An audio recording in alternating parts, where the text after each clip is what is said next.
So I've noticed that a lot of times when, I have this certain type of people that when I talk with, I just know diamonds are going to come up in the conversation. And so I had a part of me says, like, dude, us talking can bring so much value to other people. so, so why don't we just record it? Yeah. And you asked me what I want to use it for. I have no idea. Like, I don't know even if we will use it. But, us having it recorded, if it can help somebody, that'd be awesome. I agree. I think that people can benefit a lot from hearing other people share and express themselves in an honest and true way. And even though this is the second conversation that we've ever had, and we don't really know each other, which makes Nope. this even more interesting. This makes it even more interesting, this conversation. And also I was thinking, because it took you a few minutes to send the link to the Zoom, I was thinking like, this has never happened before. And when things never happened to us before, then we tend to doubt them and to close off. And I had like a moment where I was closing off and thinking, this is weird. I don't know this person. How can I trust this person? Like, like, I don't know what will happen with this. And then on the other hand, I just decided with those feelings to just go with whatever is happening like right now. And I was feeling like right now, like I don't feel threatened, or I don't feel like there is actually any danger in this. We're just having a conversation. So I don't know, I feel like sometimes the mind kind of blows things up into like proportions that aren't really like rational. Yeah. So yeah, so I felt like this was another one of those times. And Yeah. then I was like, So, okay. I'm really curious how you would say it. So how did we meet? Like, what happened here?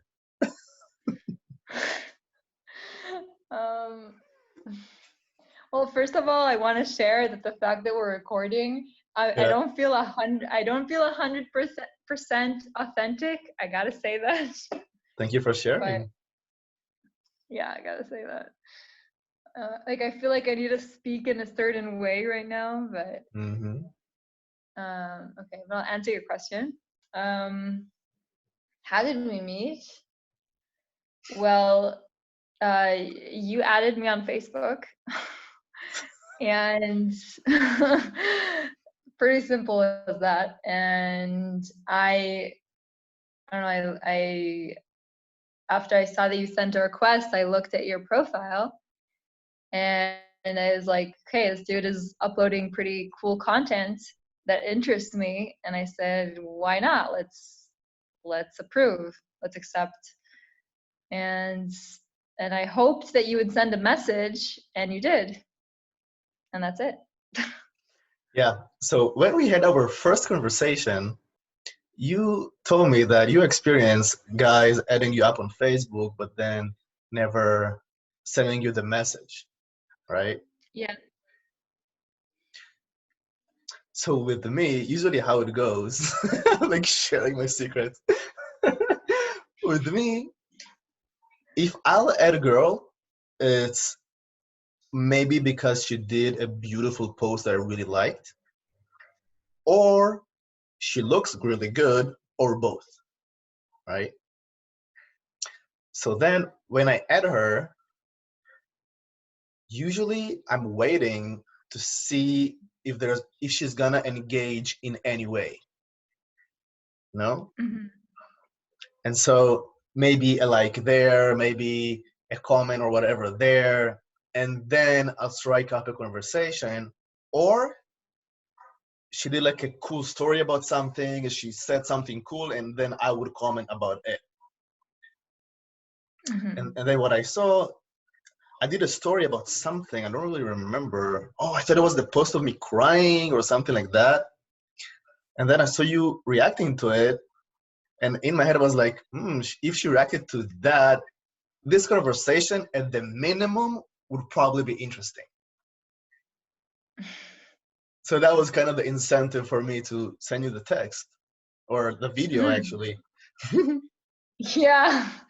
Yeah, the first thing that you sent was a video of yourself, which that was the first time I think I got a video from anyone that I don't know, just sending me a video of themselves, which was cool and refreshing. I feel like it's cool to do things, also even this conversation, because I like talking about these kind of topics, and it's cool that you're very, like, it feels like you're very different, like you're doing, like, it's like we're not doing things like by the book, you know, like this is very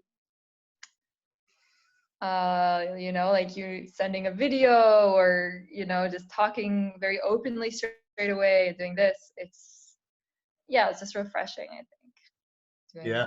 that. The moment you said I'm not doing it by the book, I had a part of me saying, fuck the book, I hate it.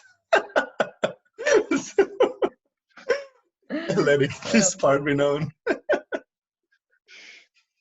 But even though, like, I wanted to also mention that it sounds like, even though you said fuck the book, it sounds like you do have like a book that you go by. Like when you explained very like to detail about the Facebook, and like you usually do this or usually do that. So it kind of sounds like in your head you usually have like a game plan in a way. Mm. You know what I mean? Yeah, I have And like yeah, I have yeah, like yeah. certain patterns, or like you could also call it a funnel if you'd like, of, you know, there are the there are patterns, like what I told you about the Facebook stuff. That's a pattern. Or for example, let's say I'm in a dating app and then I see a girl. I definitely can see a pattern. Like for example, let's say I see a girl and I like her pictures, but like she looks physically good, but there's nothing more interesting to it. Like she didn't write anything, or like the pictures don't tell any kind of story besides of her face. So then I just, you know, send a wink or something like that. You know, it's like there's a part of me is kind of calculating the amount of effort I'm going to put into it and the probability of what I'm going to get from it. You know, it's kind of, yeah, there is some kind of a book, I would say, Mm-hmm. but not a mainstream one.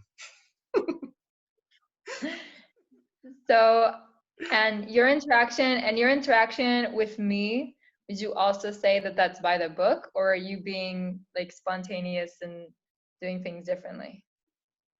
Yeah. So I started the thing with the videos. So what I'm doing right now, I so I had this thing like, um, did you hear about Tantra? Yeah. So I got into it like a year ago, and since then I had crazy breakthroughs. And I would say it came in waves, but especially like 3 months ago, I had this part of me says, Ilan, it's time. Let's stop wasting our time. And so I started to screen women very kind of aggressively and very fast. You know, for example, from my experience, the amount of women that in the first few minutes of meeting that I would suggest to them, let's do a video chat, the amount of women that would actually go for it is pretty low. You know, most of them will be shy or embarrassed, and that makes total sense. At the same time, I kind of know what type of women I like. And so this is like a very good way for me to screen.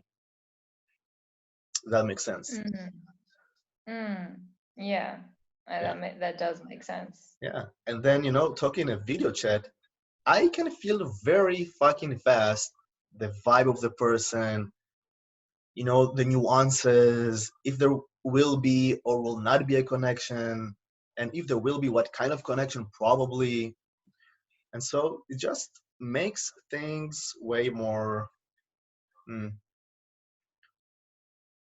I don't know if faster, but more precise, efficient. That's the way. That's the word, efficient, for sure. Efficient. Yeah. Cool. So it sounds like you're in this game of like online dating or meeting women. Sounds like you've been doing this like it's like a thing for you. Mm, what do you mean by a thing? Well, because you have a pattern that you go by, and when you're talking to women, and when you're so that indicates to me that it's something that you do regularly if you have a certain pattern. Mm, So for me personally, I feel like I don't have any pattern with starting like starting conversations with people in this way, because I don't usually do this. mm, You know what I mean? Like totally. I don't usually meet people in this way, because I also like only really lately I've been open to social media and to publishing things on social media and understanding the power that it has. Only now I've been doing this. Mm, I was very disconnected from it and felt like it's very fake, and like I'm a yoga teacher, so I thought that all the beautiful yoga teachers that post all these beautiful pictures of themselves, like I don't believe that that's yoga. I don't believe that that's like the practice. This beautiful woman doing this incredibly difficult posture. And I'm like, this is what is presented to people. Like this beautiful woman in these beautiful, like, label clothes, in this beautiful location, and that's not what it's about. And I felt like and also meeting people, like how can you really know a person? Because I mean, right now we're all in the, like me and you, we're like in the comfort of our own home, and that's how I feel. Like I feel very comfortable where I am, and that's why it's enabling me to express myself in this way. But would it be the same if we would meet in somewhere else? Because I know that, like, for me personally, like when I meet a person for the first time, like I'm pretty nervous. Like I don't know like what's gonna happen with this person, or what's gonna, like I'm not very like in myself. I feel I'm very in like I am, but more experiencing, like more in my thoughts. And it's cool because when I'm doing it in this way, I feel more connected to myself, which is interesting. mm, And it's just like another kind of like superpower that I feel like the social media has, that mm, you get to present yourself in a way that, like, the way you want people to perceive you, mm, like you do that because you choose the content that you publish very like specifically, mm, so that's what people see. And it's very comfortable on the one hand, but that's why I also thought initially that it's fake, because you don't see the entire picture. mm, So on the one hand it's good because you're projecting things that you want, like for people to gain from, or positive things. But also I like to show the real thing. Like I don't like to show just a beautiful pose or a beautiful dance or a beautiful whatever. Like that's what I feel like I would want to be most authentic. And also in these kind of conversations, it's like this interesting game. I felt like I spoke a lot, so say something. I love it. I love when you're speaking. Like, I really love listening to you. And yeah, I'm also curious what made you like change. Like, I used to be in your place. I would be a social media antagonist. When everybody opened Facebook, I opened it only like 2 or 3 years later, and I was also in your mindset. And then something happened, and I realized the power that social media has. Like, for example, I could travel around the world, and I've been traveling a lot, and I could meet a person, right? And I meet a lot of people, and it would be hard for me to keep in contact every single person or interesting person. like chatting, texting. And then there was the power of social media where I could meet a guy in England and we could have a good connection, and then we will be apart, but then he could still follow me on my social media and stay connected. And then when we meet, it's like we've been in a connection all this time. So there is that. And also, if you have a business and you don't have social media, good luck with that. Yeah. Yeah. Yeah, that is something that's why I've started engaging in social media because I want to have my own business. And I've realized, like, kind of come to this realization, especially in this whole quarantine corona time, that if I don't publish myself on social media, like, I don't I don't want to say I don't exist, but like, you don't, in a way, because Mhm. there's so much, especially in these kind of um I don't know the word, like, um circles, like training, like, trainers and yoga teachers and coaches and like all these things, like there's so many like that, and they use the social media as well. And it feels like such a big, like, pool of the same thing, and that's intimidating in a way. You're always thinking, am I good enough, or is that person better than you, or you're like, so I feel like it's also a ground for being judgmental. Like, it could be very easily, like, I feel like in the beginning when I was posting things, then I would fall a lot into that thinking, into that state of thinking, oh wow, I'm not doing enough, or I'm not posting enough, or it's not, you know, as interesting or as whatever. And like, the more I'm doing it, the more I'm realizing that that's what's also cool about social media. It's like, people can smell fake, like, from a mile away. Like, people really sense it. And especially in social media, you have to be like, this is why it's cool, because you have to be even more yourself. Like, you have to express yourself and really embrace it even more in order for people to really see it.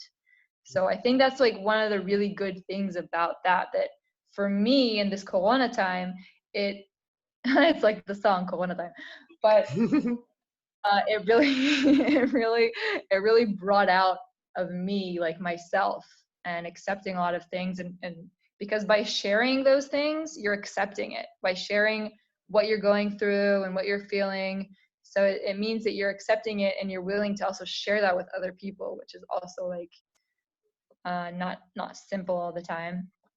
I don't even remember what was the initial thing we started talking about. I What you just felt like just it kind of. said about sharing it, this is fucking huge. So I have this thing where anybody who follows my content, I'm very, very transparent and vulnerable up there. And so I've realized in my system, sharing is caring. So I'm doing my therapy online, and I've invited my therapist for our sessions to also be recorded so I could share them. Like that transparent. Like I want to create a revolution because also with the IFS thing, the internal family systems, and people think that healing and therapy should take ages, and no. And so I want to create a revolution in that, and also with vulnerability and sharing. So with me, it started when I had a client. So as I told you, the way I started my coaching is helping guys with dating. And so I'm all about authenticity that equals vulnerability instead of using pickup lines or canned material and a lot of manipulation and so on. I'm not saying manipulation is always bad, but yeah. And so I had this guy, and then he looked at me and he said, "There is no way that you know what I'm feeling about, how I am feeling, like how he is feeling."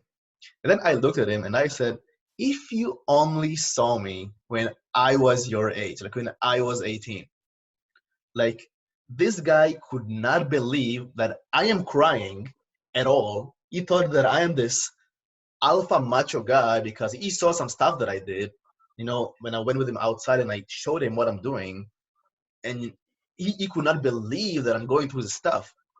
And so I told him, no, actually, and it's my roommate, one of them, like the only one, that from my journey, I found the guys who are the most quote unquote alpha guys are that they are so confident that they're okay with being vulnerable.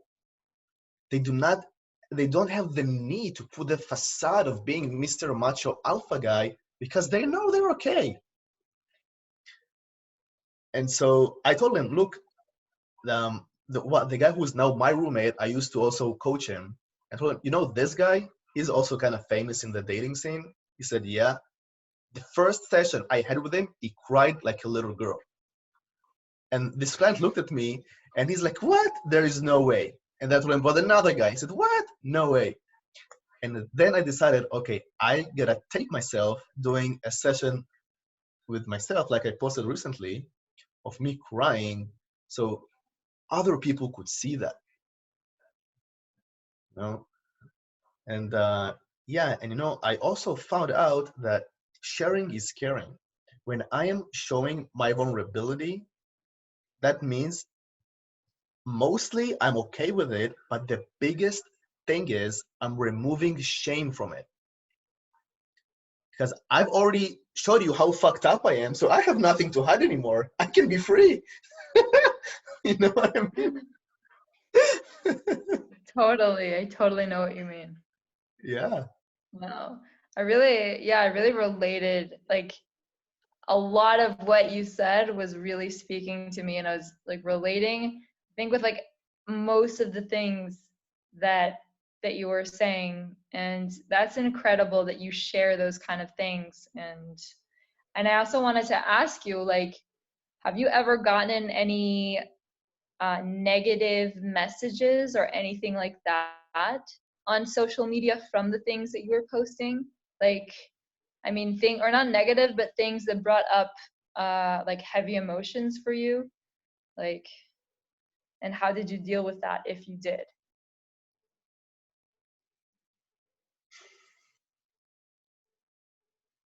Um, so there's this thing where back when, like a year ago, when I used to teach guys dating, I told them something very simple.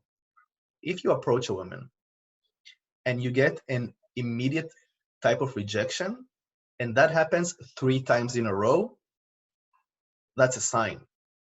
You are not being authentic.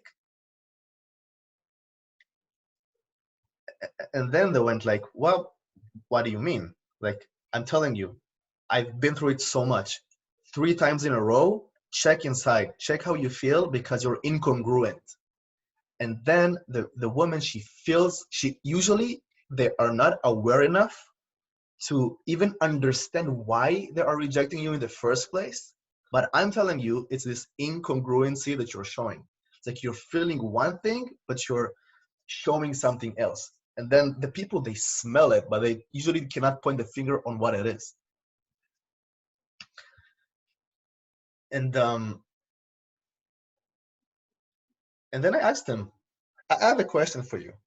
Let's say that you were a girl, like I asked my client, and then a guy comes to you, okay? And he says, look, something along the lines of, I saw you and you look absolutely gorgeous. And then a part of me kind of felt shy, but then a part of me felt really inspired to come and say hi.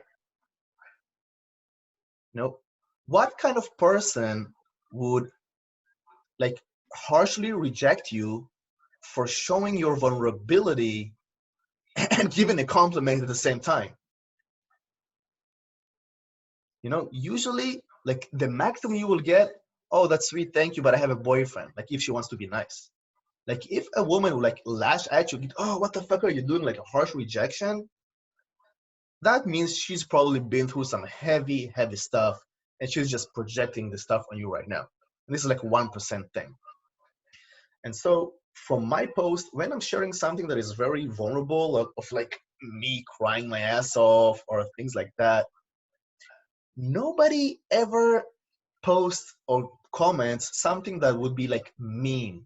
Like, they will not project their triggers on me if they're seeing someone so vulnerable.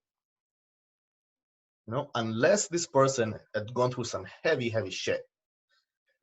At the same time, I would say like a few months ago, like 2 or 3 months ago, I had a part of me who was kind of arrogant, to be honest, because I saw some stuff. Like I had clients coming up to me and say, I've been with this psychologist that works for 40 years and this coach for 30 years and things like that. But then he comes to me and in a few sessions, bam, problem solved. And so the arrogant part was looking at that, and then he was looking, at other methods or coaches or therapists, and people could sense the arrogant vibe. Like there is a difference between being confidence confident and being arrogant about it. And it comes up with the vibe.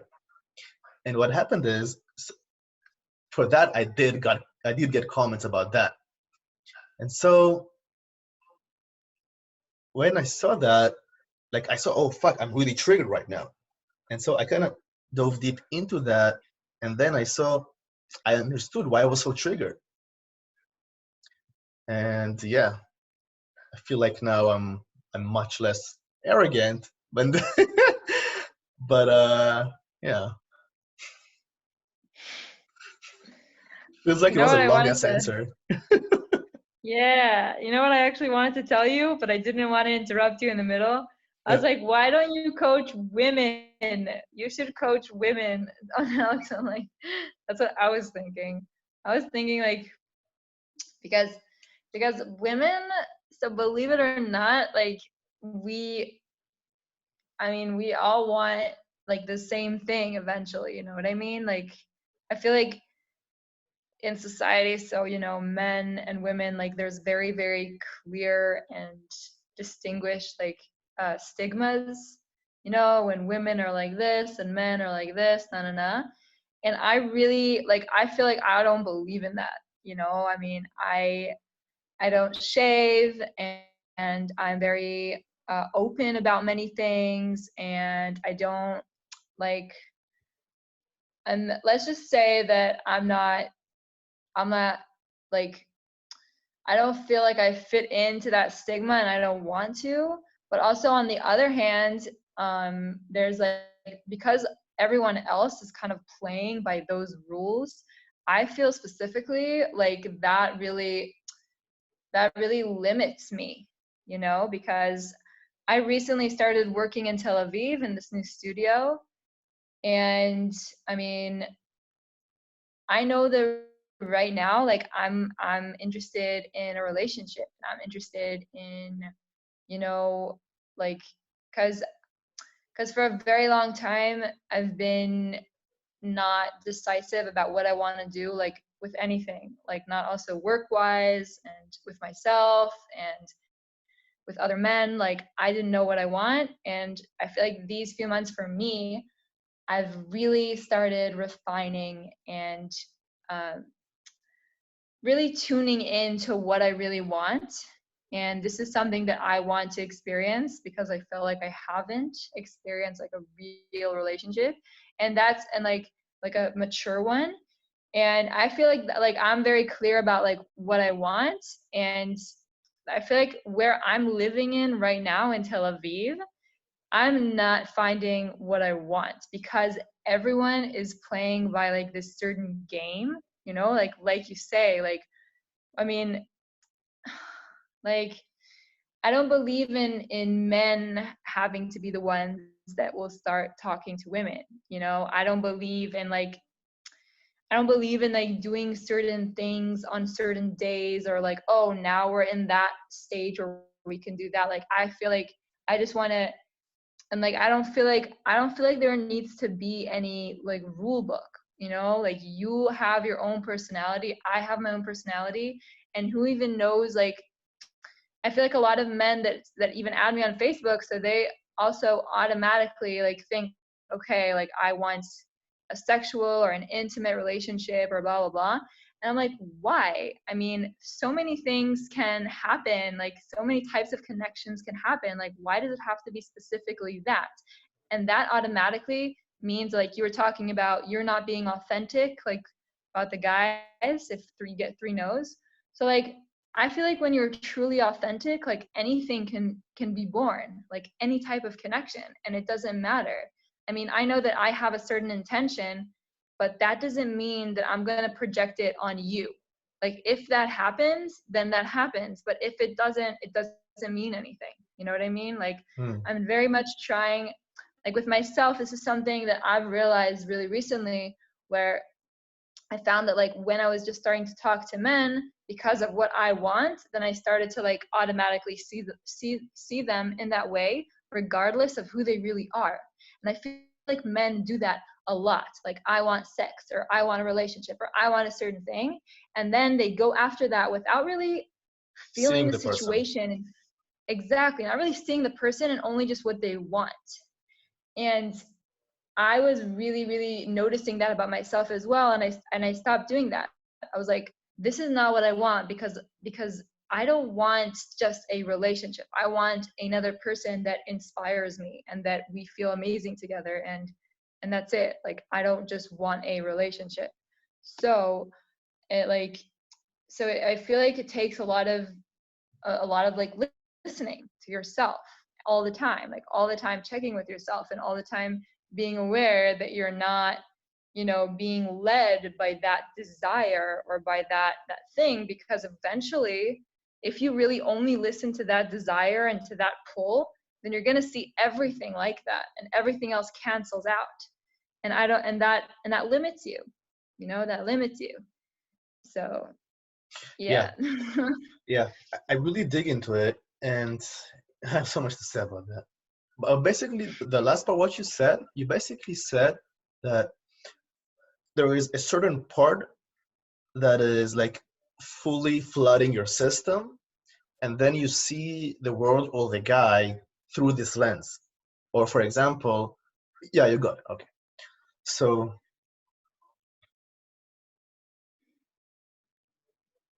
I'll give you an example of how it's gonna get deep now.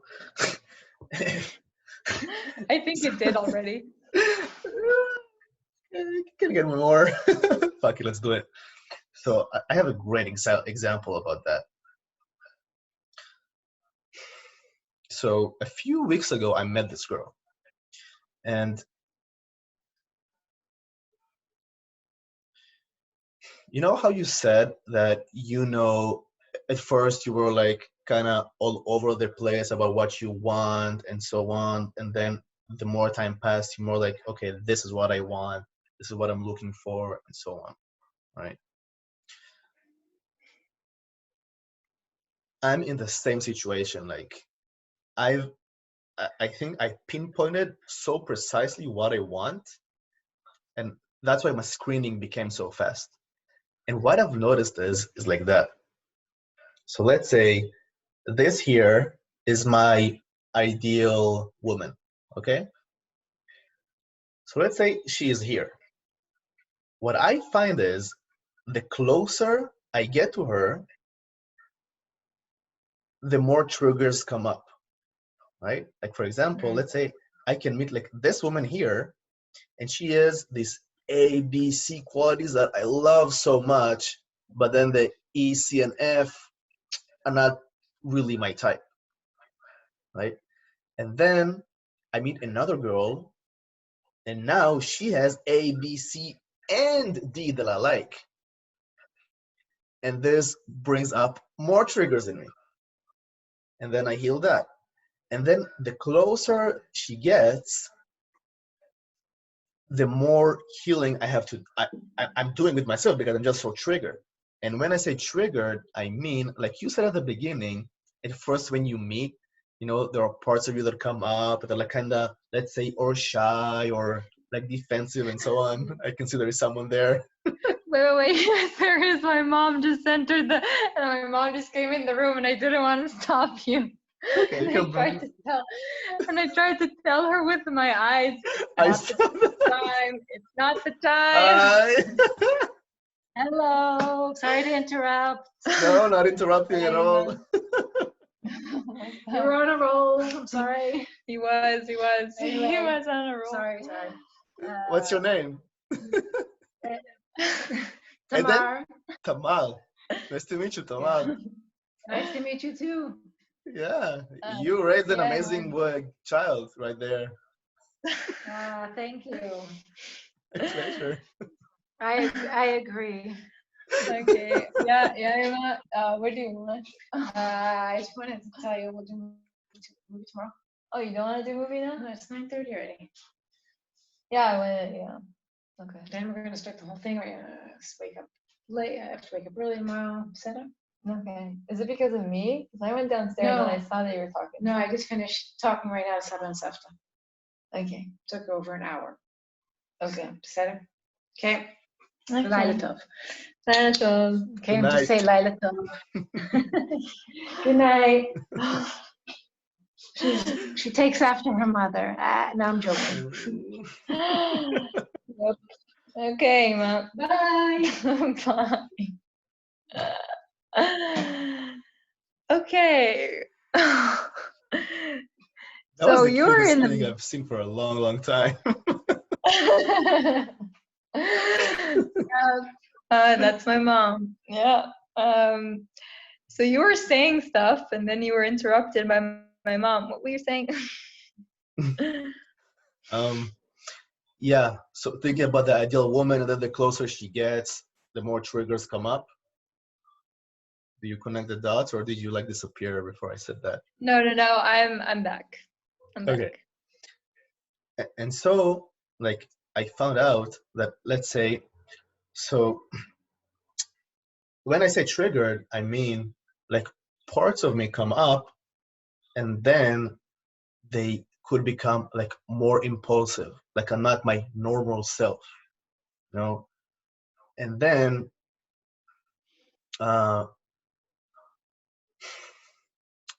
these parts, they're usually like childlike parts, kind of wounded kind of parts, you know, like back with the traumas.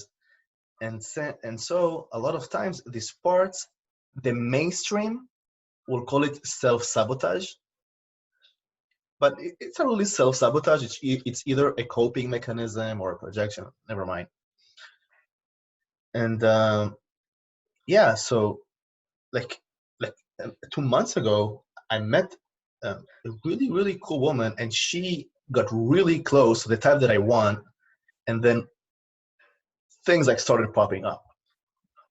Like for example, let's say we were in my place, and then a part of me feels like I want to escalate it, you know, like be more intimate physically with her.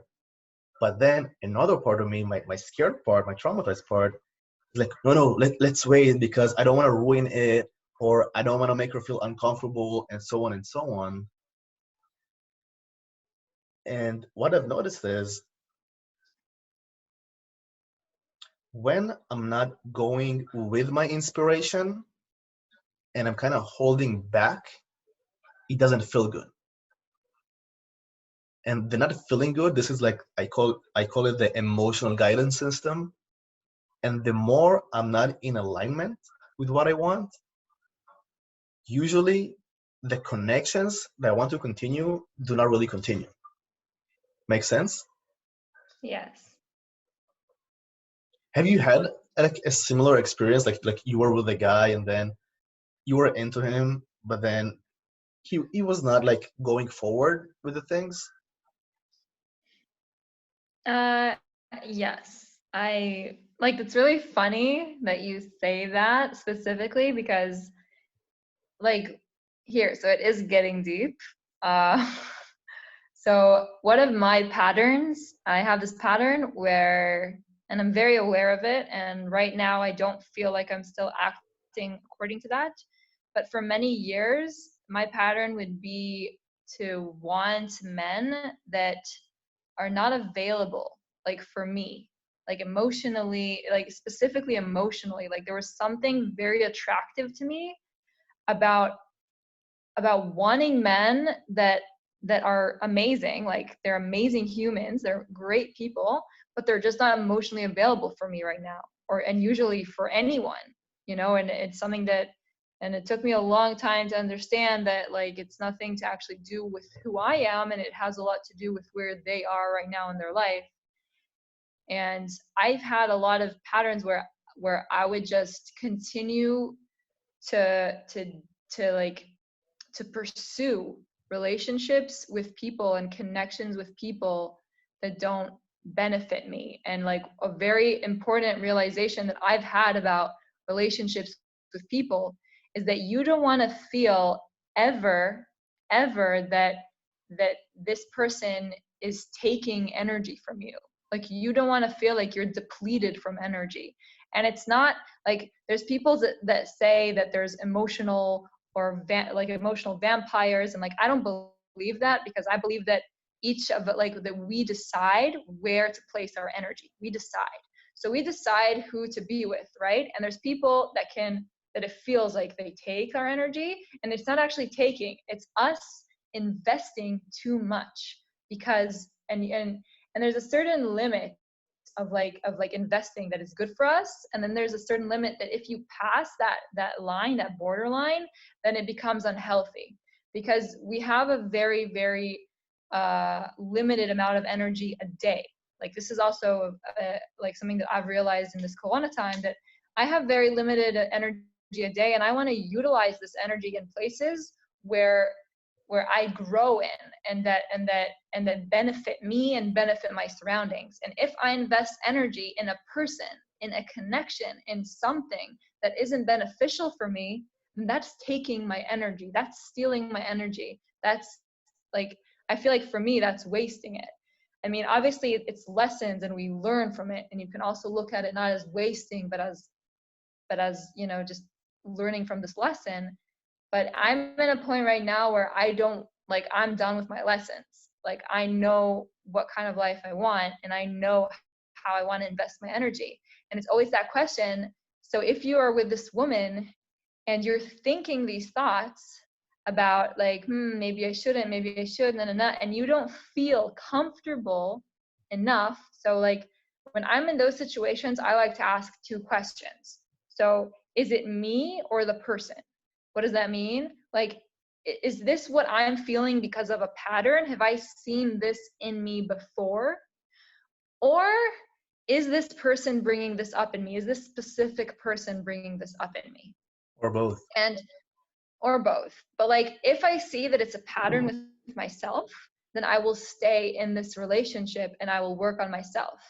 If I see that this person is not open to things that I want, or that like things are not working, then it's always been a challenge for me, but I will stop the connection because it's not beneficial for any of us. So why to do that? And it's always hard. Like for me, it's always hard to like say goodbye to people, but I feel like there's nothing wrong with that. There's nothing wrong with that, because I mean, eventually we want to be happy. Like you want to be a happy person. You want to like live a fulfilled and joyful life.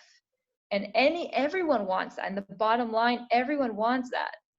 And if you say no to something, that can bring another beautiful thing. Like if you say no to this person, then that can help another thing, another connection grow and happen. So like I have, so to answer your question, your initial question, like kind of rounding back to it, I have had relationships like that where I was invested in it and they weren't, but it was because of a pattern of mine.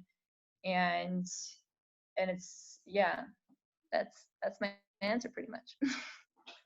It's interesting because I used to be the guy who is not emotionally available. So after I had my first relationship where my heart got demolished, like I was to the point of being suicidal, after I kind of got over it, or more like suppressed it, to be honest, then I found, like when I was 20 or 19, I found out about all the dating stuff and game and pickup and all that. And back in the days, the basic motto of it was fake it till you make it. So I would literally, I saw stories in the book that I would memorize, and then I would tell them to women as if it's my life and my story. Like, to give you an example.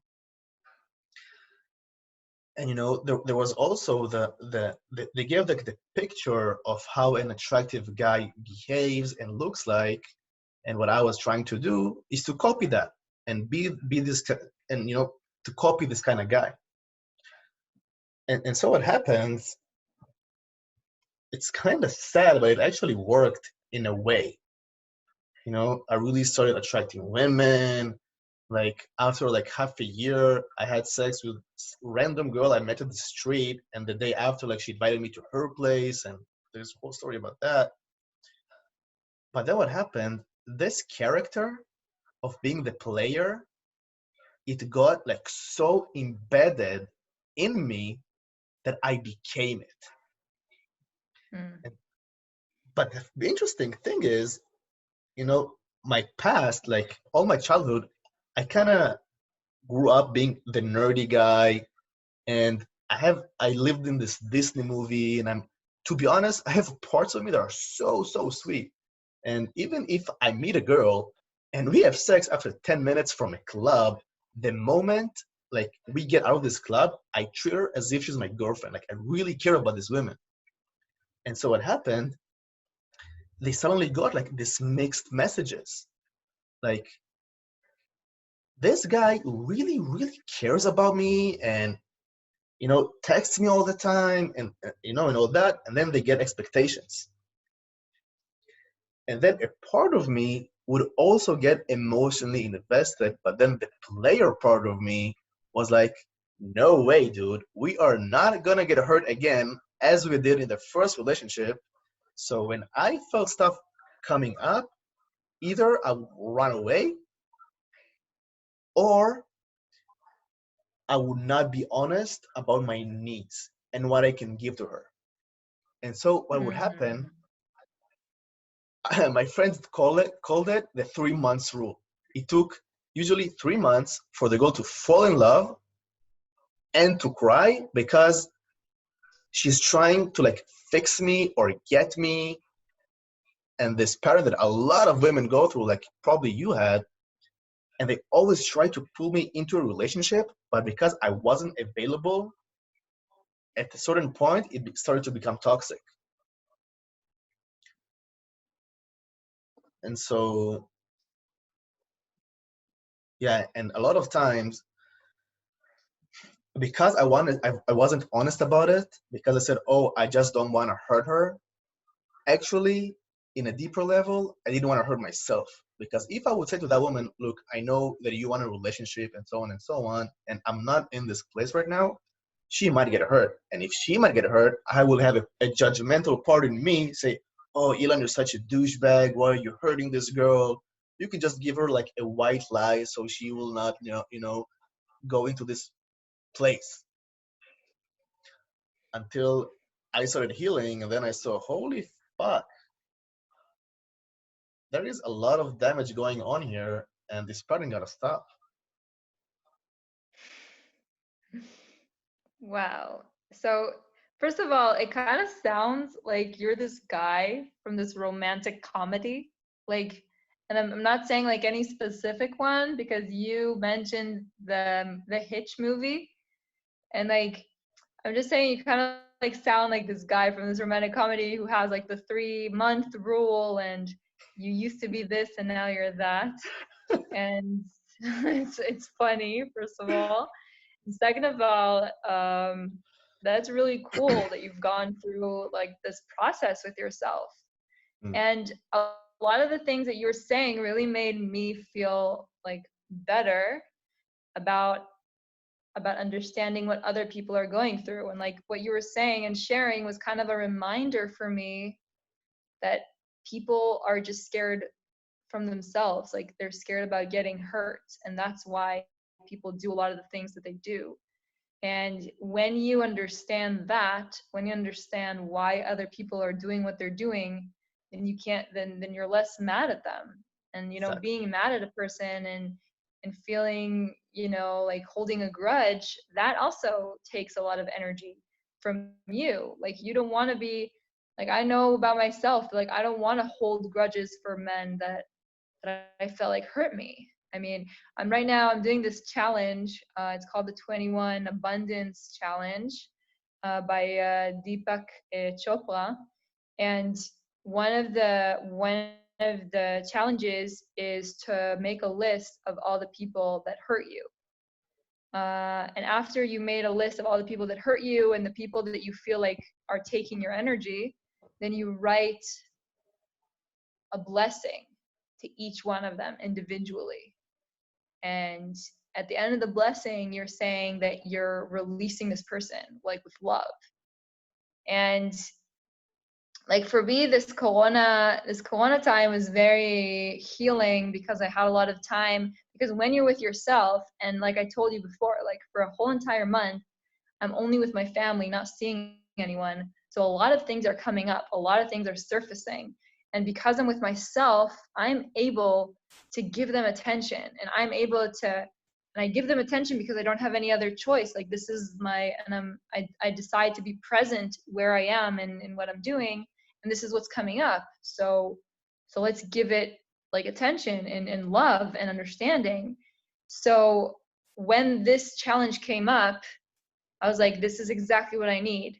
And not holding a grudge for people and understanding where and why they're doing the things that they're doing, and showing compassion and showing love towards that is like one of the most healing things I feel like I've done for myself. Because I found that like I'm just trying to like study or practice or teach, and suddenly like emotions would just like thoughts would just come up about this guy that did something 7 years ago, or about this girl that did something, I don't know, 5 years ago. And I'm like, why is this shit still surfacing? Like, what is up?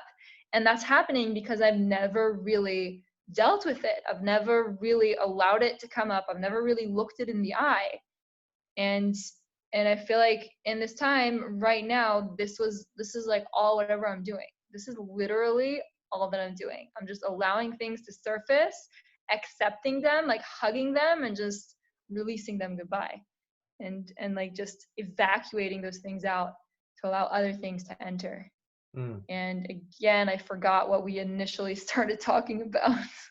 It's like, look, Fine. I knew this would happen.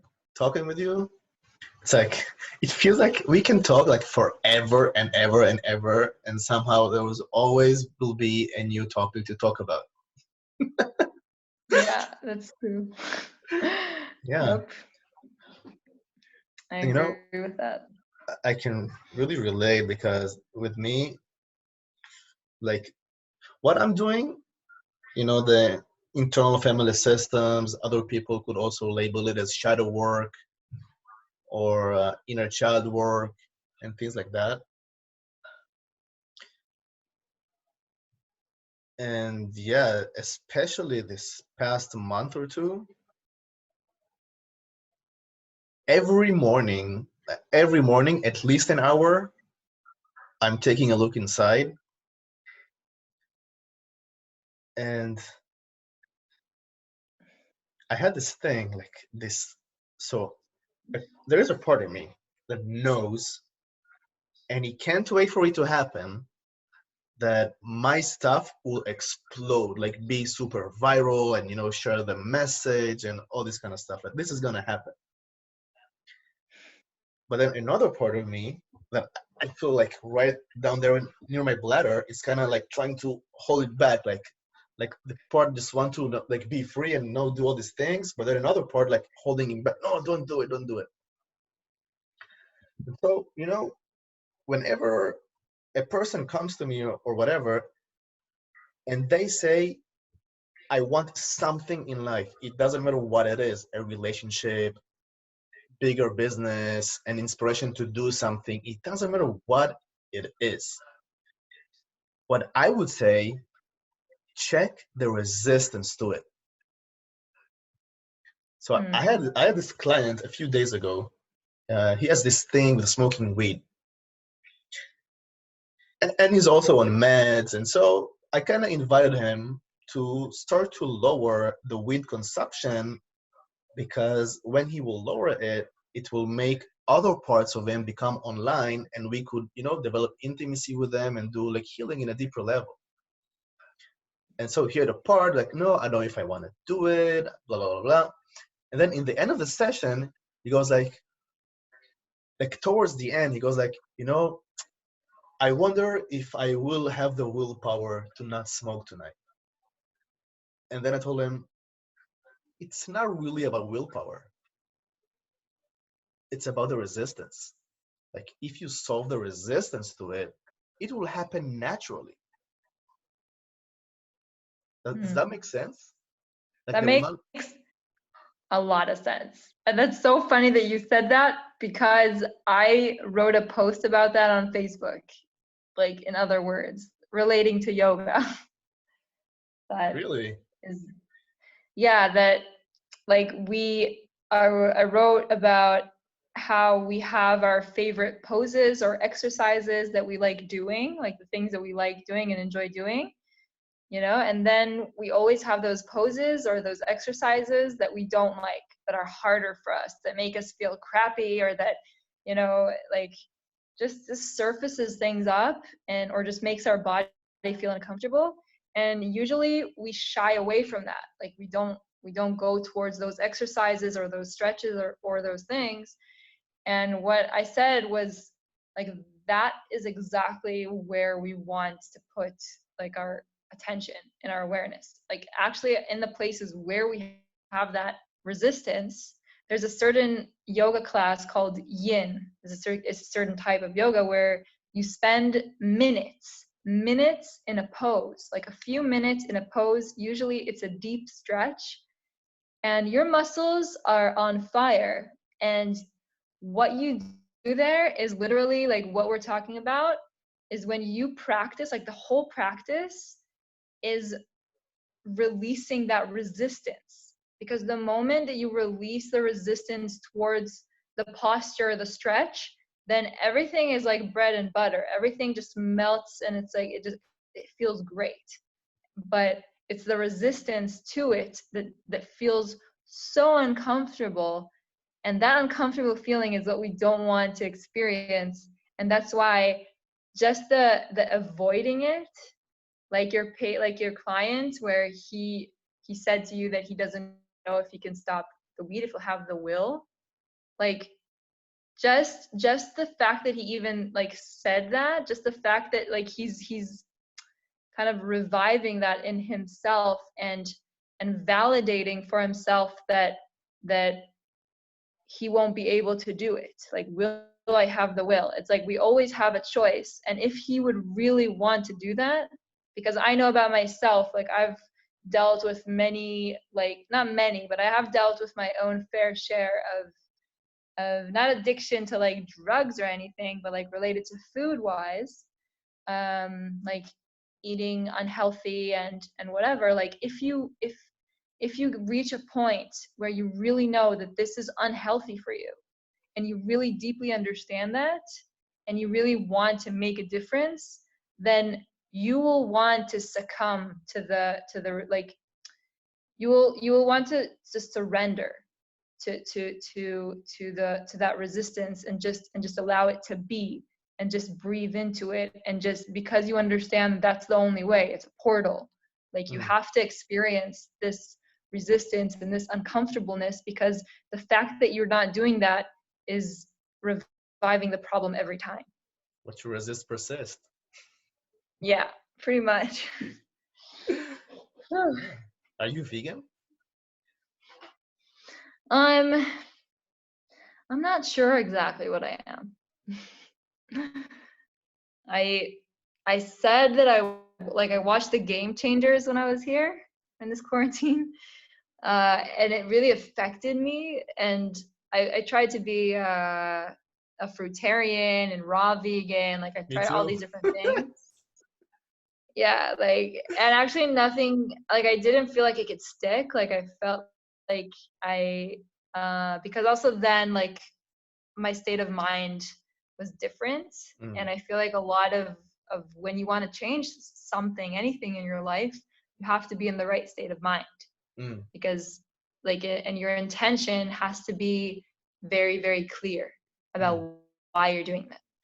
And especially I feel like when you're dealing with like food and things like that, like your intention for this has to be clear, and you always have to remember like, why are you doing this, why are you doing this? Because if not, then when you feel the resistance or the uncomfortable feeling or a change, then it will be harder for you. And I felt changes starting in my body, like, because when you do a transition, then obviously like things are happening, and change we don't always like. And when felt my body changing, I was like, I don't know if I like this, I don't know what's In what way happening. did Like it change? like I felt very airy. Like I felt very, first of all, I felt like I was very not grounded when I was eating Yeah. food. When I was eating fruits, only fruits, like, and I didn't like that. And I felt like sometimes I had like a shit ton of energy, like I would have so much energy, and sometimes I just wouldn't. Sometimes I wouldn't have any energy, and I would always blame the food. Like, oh, it's probably because of the fruits. It's probably because of that. And now I understand that, I know that like there's different sources for energy that are much deeper than that. Like when you get inspired, or when you have an amazing idea, or when whatever, like suddenly you have this burst of energy, and like, where does that come from? You know, like I don't feel like energy only comes from food. And anyway, so I felt like I wasn't in the right state of mind, and now I feel like I'm more ready for that. So I'm kind of like transitioning slowly into veganism, because my dad is a huge carnivore, and he loves to like do barbecues and he has this butcher in Jerusalem that he loves to buy meat from him, and he makes like a whole huge celebration out of it. And for years I was like his number one carnivore daughter. Like it was like a thing in the house to like, the more you eat, the better. Yeah, The yeah. more meat I you eat, know. it's like, wow, good for you. Like amazing. You finished, like you're eating like 7 spare ribs. Like, wow, like that is an accomplishment. So it was very hard to kind of, because when you're living in this kind of environment, so it's very hard to make that transition. But I did when I was traveling in India. Like I was traveling for 2 years, so that's when it could happen. Um, so yeah. So right now I'm not eating meat, but I like, my parents sometimes make food, like, and it's sometimes special for me. Like, here, I made you fish, like special for you, and then I feel, oh, like I feel bad not eating that because you put the time and effort. So I'll do it, but like I wouldn't choose to eat that. Yeah, the relationship. So I'm exactly in the same place as you are with the veganism and all that. So with me, I did my first Vipassana, like when I was like 5 years ago, I think less, maybe 4 years ago. And so in Vipassana, it's only like vegan food. And then I did it for the 10 days, and that was super hard for me.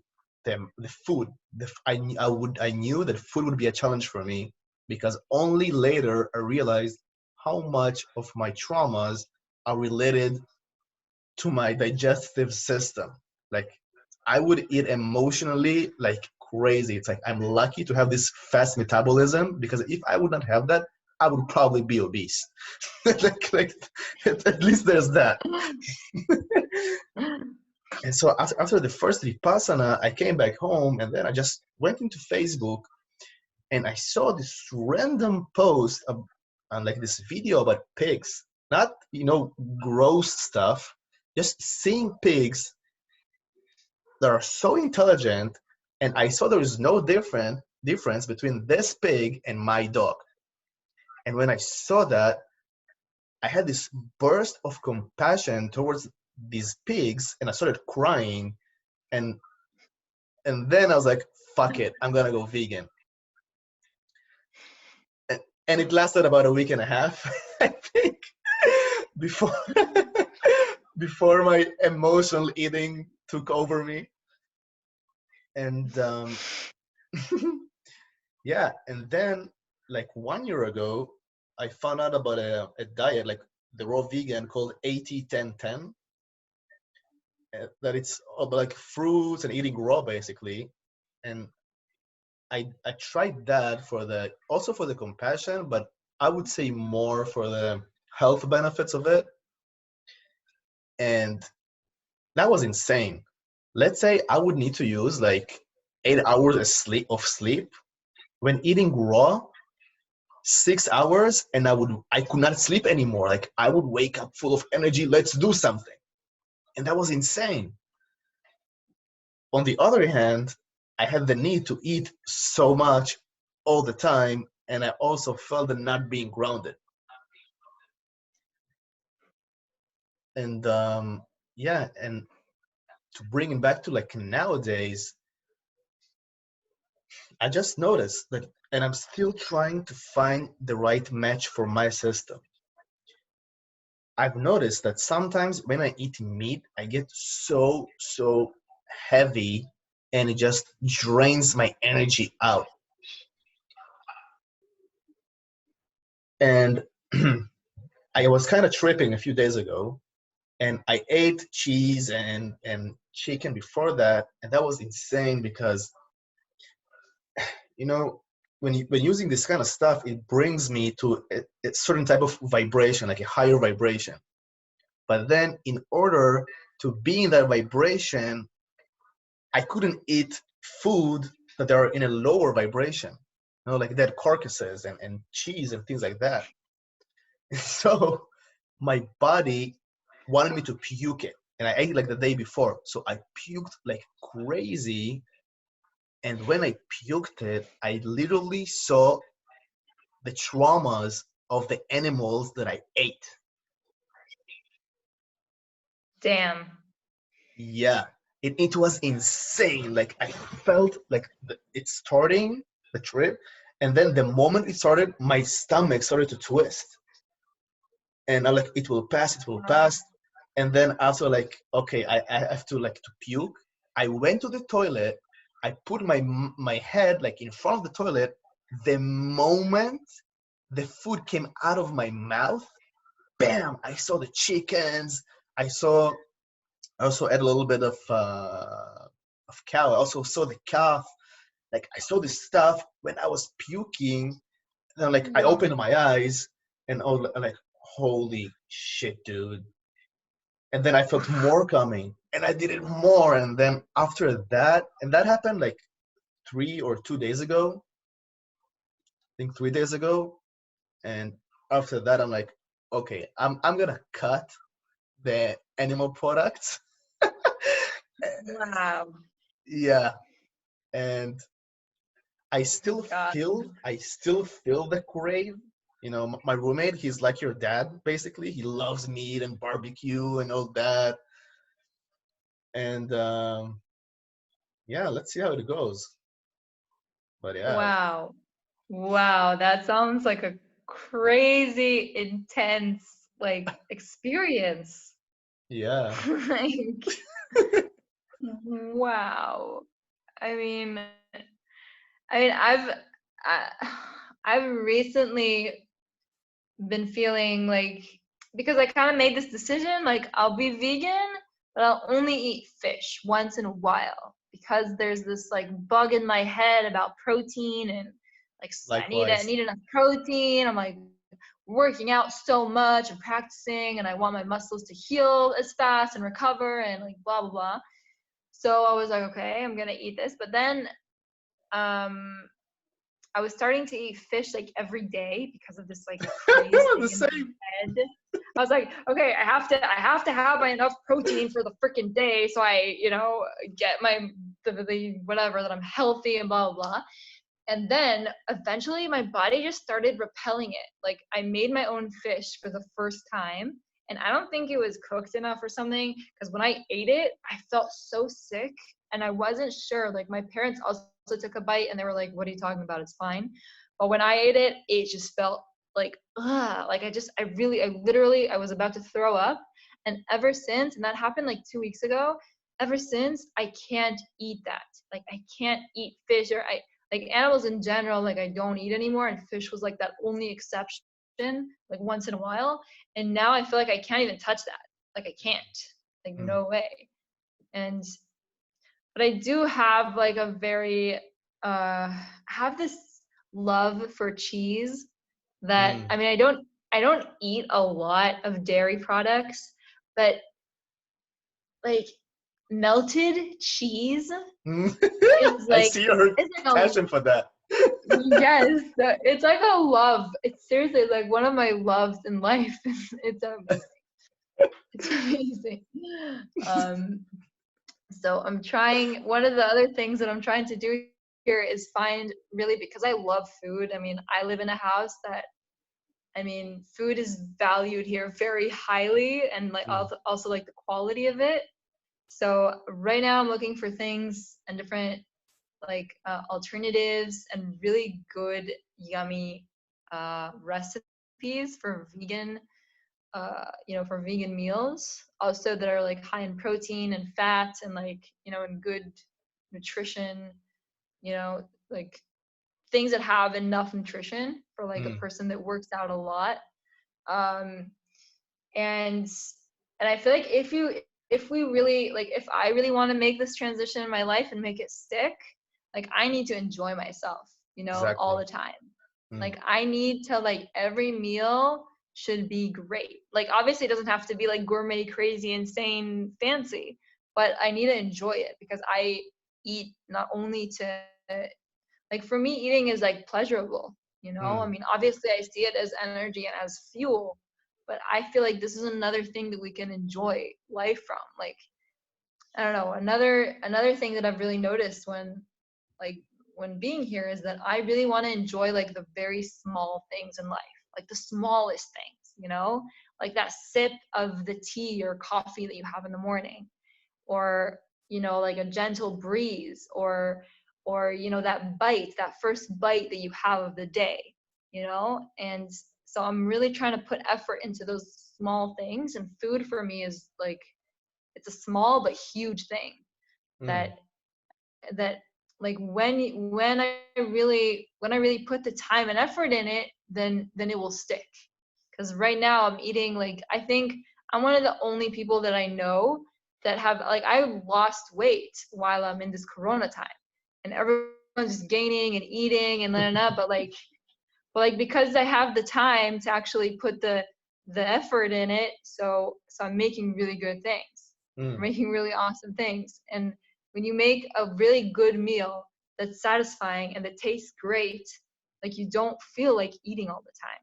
Mm. You don't. Like, you understand you don't need to eat that much even. When you make a good meal that consists of all the nutritional aspects that you need, that your body needs. Like, because usually when you're hungry in that way, it's or because emotionally you're trying to suppress something or distract yourself, or because you're not, like, getting the nutrition that your body needs. Mm. Like, those are for me. Or sometimes when you're tired. Like, when we're tired, we like eating. It's a Mm. thing. So it's one of those things, and I always ask myself, like, why do I want to eat right now? Why, like, is it because my body really needs this?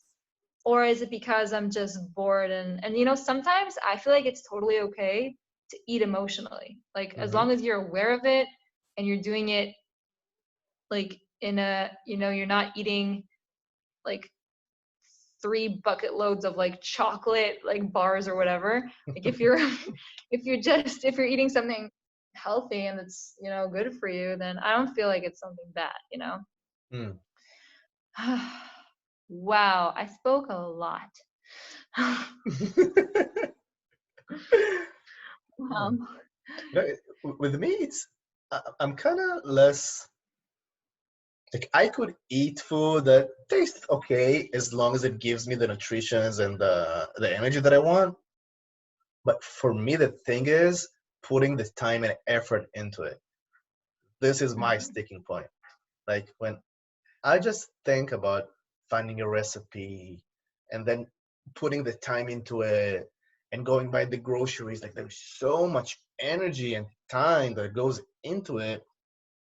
Then like there's a part of me just let's just give up, you know? So this morning I didn't want to give up. So what I did is okay, what solution can I make? It's either I invite a friend that I know that will cook for me, or I will order, like how do you like ready food? How do you say it in English? It's probably a word like prep meals. Like fast food. No, not fast food, like home cooked food. And I did find it in a very nice place, so I just order from there. And yeah, let's see how it goes. See how it goes. But I also have this worry about the protein and working out and all that. It's a really big thing. Yeah. Yeah, it is. It is. And I feel like if you can survive like having a good lifestyle in this time, then you're good. You know what I mean? Like if you can succeed, like with all this temptation of being home all the time and having snacks around and but still, because so this good friend of mine, he told me the sentence that really that really follows me, that really stayed with me. It's a sentence from NLP, and it says where focus goes, energy flows. Hmm. So if your focus is going to be on when is the next time you're eating, or about the snacks that are in the drawer, or about how I don't have anything to do, or blah blah blah, then that's where your energy is going to flow. Hmm. But this is what I've realized, like if something is important, like I've like understood this like sense of urgency of like, because right when you're sick, well, like when you're sick, then you'll go to the doctor, and then suddenly like your health is the most important thing. When something wrong is happening, like usually we bring the awareness there and like, oh, okay, now everything has to be there. And I've recently understood also, like I like to listen to podcasts and lectures of people, and I've kind of noticed that the main quality that is in common with all of really successful people in a way is the sense of urgency of like, we need to do these things now, like now these things got to happen. And I got to a point in my life where I wanted a lot of things for a long time and I didn't do anything about it because I didn't have the energy, and I was like, whatever, I'll just nah. And I feel like that's not making me happy. Like I want certain things to happen, and for certain things to happen, I need to put the effort in that. And that's always like a choice that you can make. And I right now I'm understanding like I want to make choices that benefit certain things.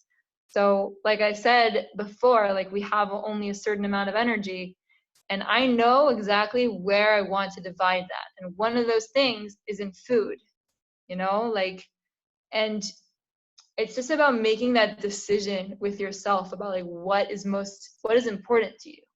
Like I understand that the body, like I have this understanding for myself that the body that I'm in, the body that I'm experiencing this life from, like this is my home. This is my, this is this Tempo. kind of like a well, you can say temple, you can say a million other things, but like bottom line, if your body isn't happy, it's going to be very hard for you to be happy.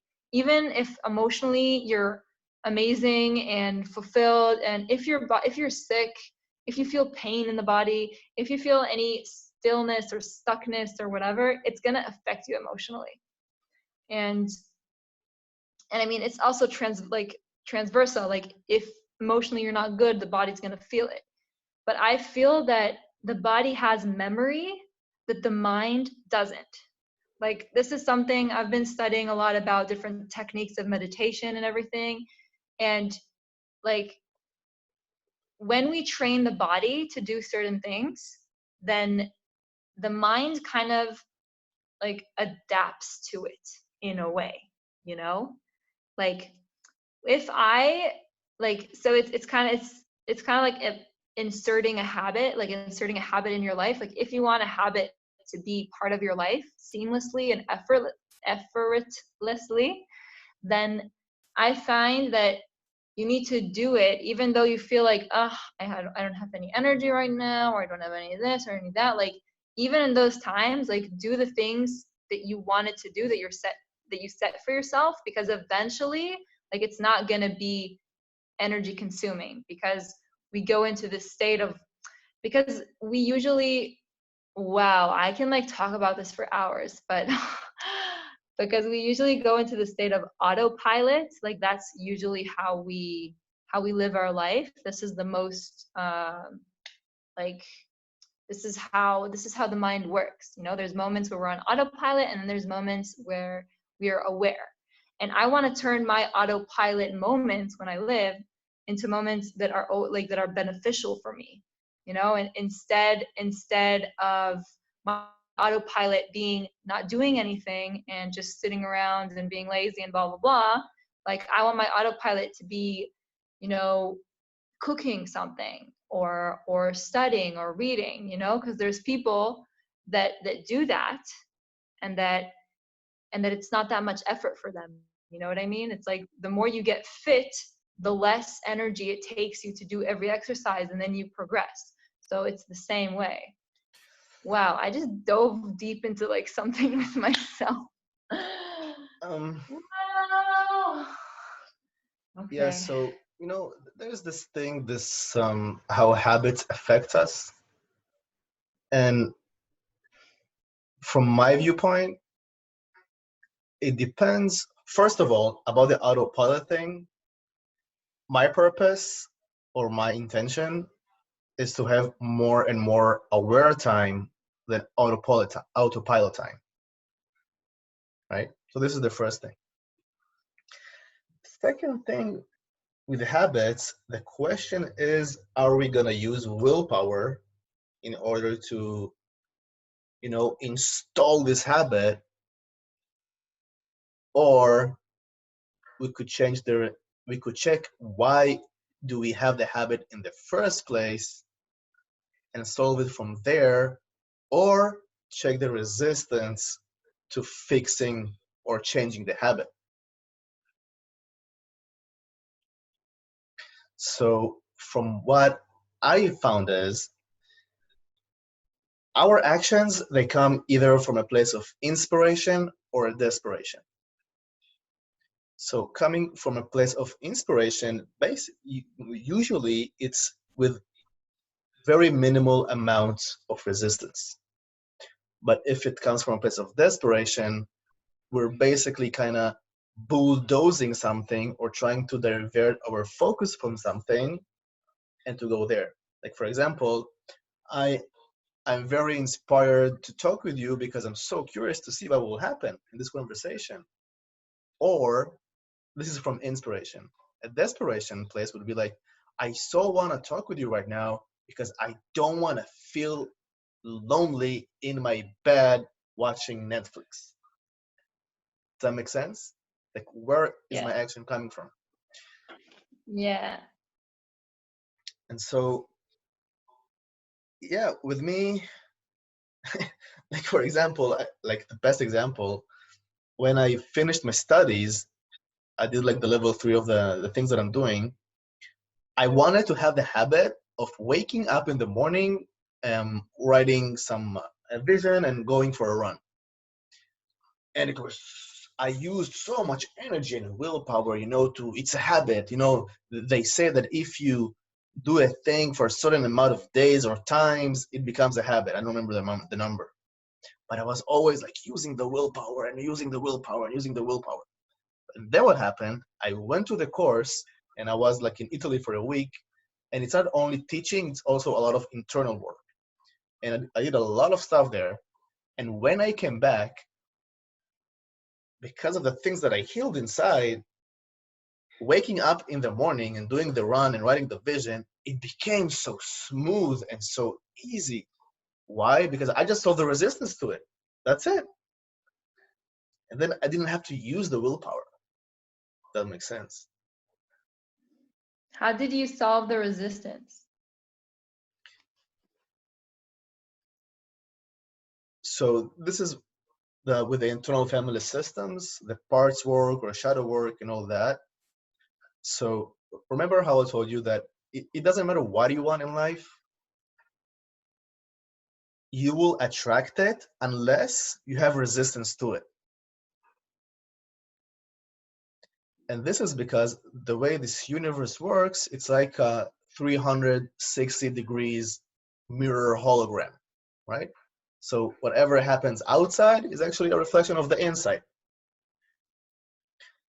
And so, like, for example, um, with me, like, with the wanting to go globally and, becoming very viral and all that, if it's not happening right now, there is a reason. And the reason is there are parts of me that are resisting it. An example for resistance, I love going to the beach. Like, I'm there at least 4 times a week because it's like where I ground myself and, I'm doing my internal work and I love meeting people and so on. And it's also, I love to go there and have some intimate time with myself. And this year, what happened is, oftentimes when I go to the beach, people like recognize me. And I need my alone time sometimes. And I had this thing like exactly before Corona started to finish, where I was walking the, I forgot to say it in English, like the beach, whatever. And I always like, a lot of times I put music in. And with the music, I'm diving deep and so on. And while I was walking, I was getting so in touch with a vulnerable part, I started crying, like while I was walking. And out of nowhere, this guy comes to me like, so happy to see me. Oh, Ilan, it's so good to see you. I love your content so much, all that. And I'm like looking at him like you know, um, swiping my tears away. And then a part of me, well, like, I just want my alone time now. But then another part of me was so excited to see this young, such sweet guy, so excited to see me. And so, and now it made a part of me think like, Ilan, we better think twice if we really want to become that viral. Because when we will become that viral, or if we will have less intimate time like this at the beach, you know? And so, bam, there is a resistance to it. So with me, for example, the thing with the vision and all that, it was like half a year ago, a part of me knew that if I will wake up in the morning and I will write that vision, this shit will happen. But because I needed my intimate time, this part was resisting to writing the vision, because if I write the vision, I will succeed. And what I wrote there actually happened. So when I solved the resistance with this part, he like unclenched it and allowed it to happen. And in a deeper level, the resistance of this part was, if Elon would become so successful, then he will do all these things outside, but then he will not give us, my parts, the time and space that they need. So they were like, I don't want Elon to be for all the other people. I want Elon to be here for me. So I don't want him to be successful. If that makes sense. It does. It does. Wow.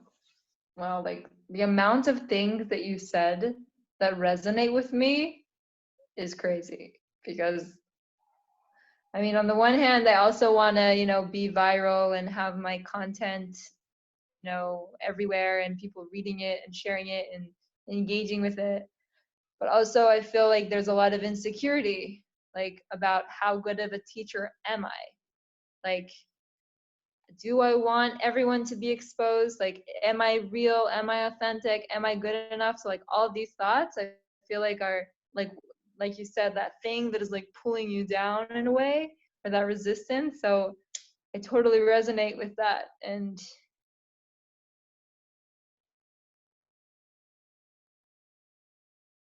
to, and when we allow, like when we let go of that resistance to that. And on that note, I'm gonna say that I'm super tired. Yeah, I saw that. And it's insane because the moment you said that, I had like I got to like you lagged for a moment, like I couldn't see you, and then your connection is unstable the moment you said that.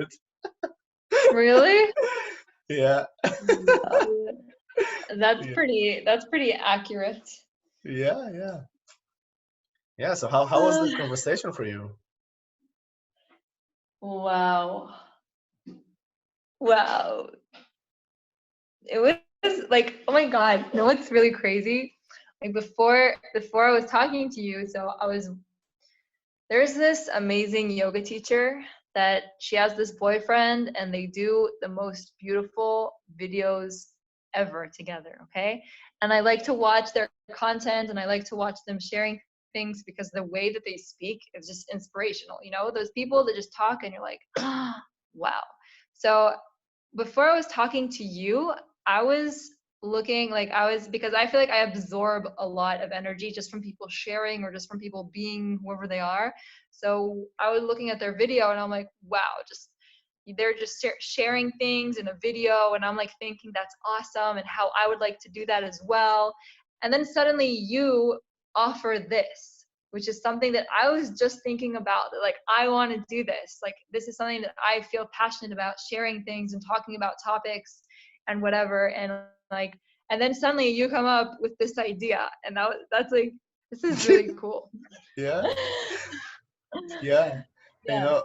before like I think the same day or even before that, I talked with my roommate, with Arik, and told him, Arik, what would be awesome to have someone that kind of like in our same wavelength, like the way we think about, that is more into healthy stuff, like hopefully vegan or into yoga or meditation, like let's build our family around that, our circle around that. And then bam, like day after or the same day, I don't remember. Wow, that's really cool that you say that, because I am also really interested in, because I don't feel like I fit into a lot of places, like I would like to build something of my own in a way. And it's cool to meet people like you that are also looking for that, to like for these kind of connections. And community is like a big word, but that is something that I'm interested in. I'm Right. interested in, yeah, of like of friends, of people that are aware and that are awesome, and that this is what, like this is their passion, and we're all passionate about, we can all be passionate about different things, but we all have like that same drive in a way, and we all really understand each other. And I feel like I've never really had that like in a group of people. Like I have a lot of friends that are like this, but each person like is dispersed, like or in the world or in the country, and together, like every time when I'm with this kind of person, like I feel like it's a force, Right. like it's like a force, it's like this energy. Because the moment that you have an idea or I have an idea or any person has an idea and they share that, like that's manifestation. Like you're Exactly. saying something and you're bringing it to reality through another person that understands the way you see things. Mm. So like when you have that power with other people, of like, it's crazy because you can help yourself and so many other people, and it's like, and it just feels awesome. So this conversation was awesome. Like, well, I feel the same. I feel the same. This Yeah. universe has its interesting ways too, with its synchronizations and coincidences. Yeah. Yeah. Okay, so I guess Like, we'll wrap it up. And yeah, I had a great time. So thank yeah. you so and i much. gotta and I gotta say that, like, a lot of the times I feel more comfortable expressing myself in English, and I don't always feel comfortable to say that, especially especially to Israelis also, like, because there are certain friends that I do make this transition with and they know me and they're like okay with it, but with a lot of people, like, I feel uncomfortable sometimes. So I Hmm. thought that it was really, like, I was really happy that you offered to do this in English, because I'm like, yeah, like this is like my turf. This is like Yeah. where this is like my comfort zone. So it's cool that that you offer that. Yeah, and I feel the same. Here in Israel, sometimes talking in English, people think, I'm this snob, or this douchebag, or like a know-it-all, or whatever, or a fart. So yeah, it's good we have that English stuff. Yeah, it is. And it's funny because when I feel like when I talk in English to Israelis specifically, I feel like it kind of breaks like a certain like thinking pattern in their mind in a way, but Mm, like in a good way though. Like I mm, don't feel like the snobby thing. Like I know what you're talking about, but I also feel like it softens a lot of Israelis because I feel like Hebrew is sometimes very harsh and very strict, very not strict, like very because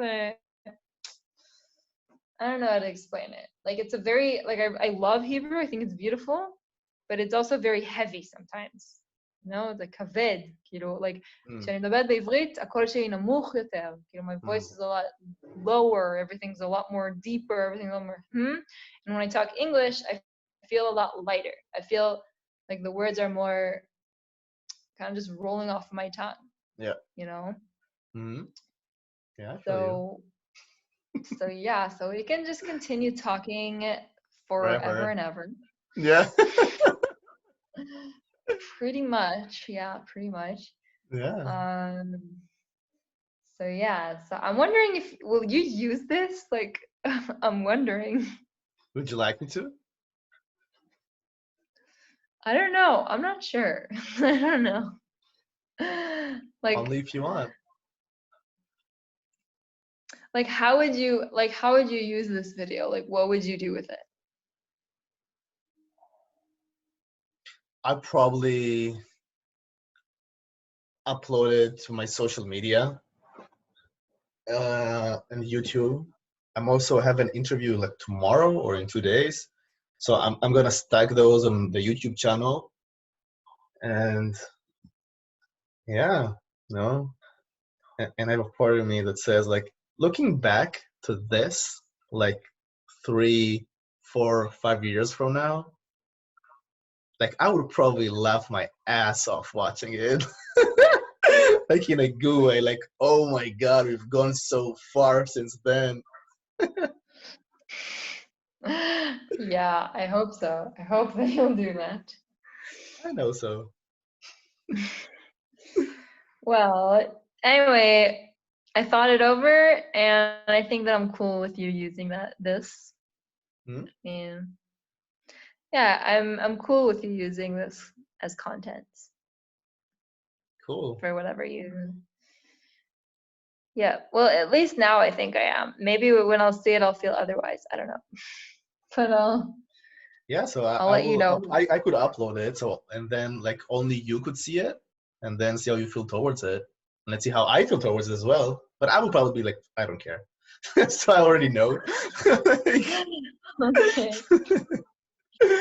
Well, yeah. Yeah, that sounds like a good plan. I like that plan. Cool. So I'll stop recording it.